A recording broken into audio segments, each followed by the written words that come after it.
kejìlá ẹsẹ̀ kẹrìnlá.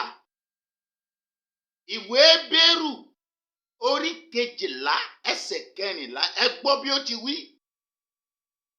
Ó ní ẹ máa lépa àlàáfíà pẹ̀lú gbogbo ènìyàn. Ẹ máa lépa àlàáfíà pẹ̀lú gbogbo ènìyàn. Lépa àlàáfíà pẹ̀lú alábàágbé rẹ. Lépa àlàáfíà pẹ̀lú aya rẹ.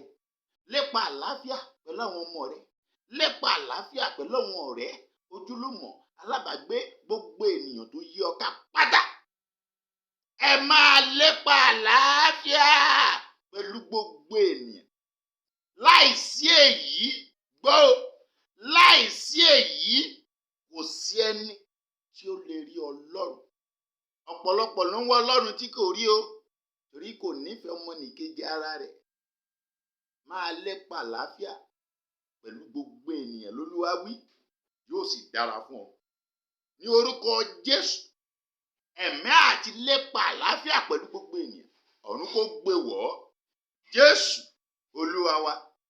Àmín, àmín, àmín lórúkọ Jésù. Ẹ máa wo YouTube wa, ẹ máa subscribe sí àwọn àdúrà àti ọ̀rọ̀ Ọlọ́run ó ń jáde ńbẹ̀. Yóò dára fún ọ bí o ṣe ti ń wò mí ẹ̀. Jésù Olúwa wa.